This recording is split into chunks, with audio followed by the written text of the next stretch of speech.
this episode of our film discussion podcast. Yay! We have some film enthusiasts here with us today. It's a pleasure to be with you all. Could you please introduce yourself first? Okay, my name is Nabila. My name is Sylvia. My name is Tiara. My name is Mutia Zahra. In tonight's episode, we are going to dissect one Pixar masterpiece, Turning Red. This movie isn't just a story about a teenager turning into a giant red panda. We'll also discuss how parental love can sometimes feel suffocating and how a child struggles to find their identity without wanting to break their mother's heart. I'm Cindy, your host for this discussion, and I have prepared some interesting points for us to talk about. Let's dive in. Okay, so the first question is the red panda a curse or a gift?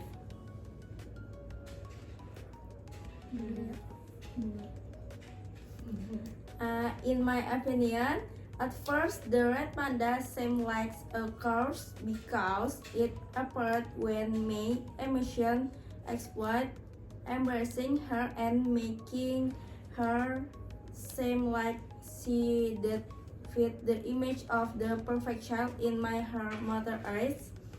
But in reality, the panda is a symbol of identity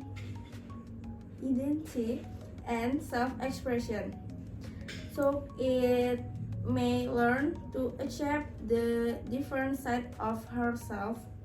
So even though it felt complicated at first, it's actually an advantage that makes me more honest with herself and improve her relationship with her mother. Okay. So let's move into the next question. The role of May friends. How is it? At first, May's friends were shocked and confused when she turned into a red panda. They didn't understand what was happening and felt confused about May.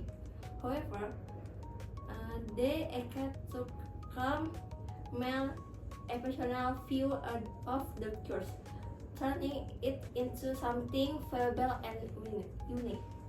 They equipped May for who she was and made her feel that being a red panda was not something to be regretted.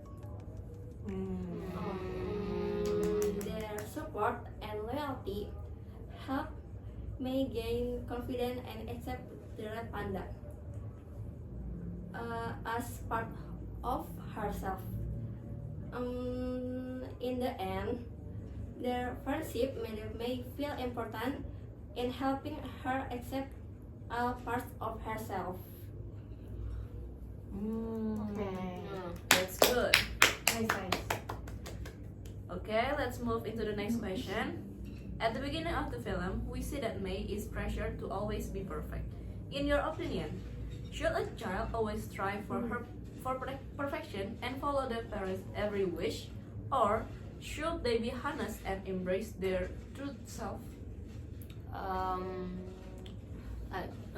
If you look at the idea of being perfect in this film, I think it's not entirely right. We can see that the mother's intention for her child to be perfect actually comes from a good place because it makes the child more disciplined and behavior and actions. However, this kind of parenting does not only bring positive effects but also negative ones. Like being too controlling can make a child feel pressured, and as a result, when the child tries to do things they enjoy, even if they go against their parents' restrictions, they may choose not to share their happiness with their parents. This happens because they feel like whatever they gonna do, like whatever they like, is never good enough or never considered right in their parents' eyes. I agree if the intention is true for the child well-being. However, that does not mean a child has to follow every single explanation to the point of drifting away from what they truly like. A child can still do what is right as their parents hope, while also being honest and staying true to themselves and their own interests and passion. Oh, so that's your opinion. Yeah. A good opinion. Good job. Okay. Okay, for the last question of this episode is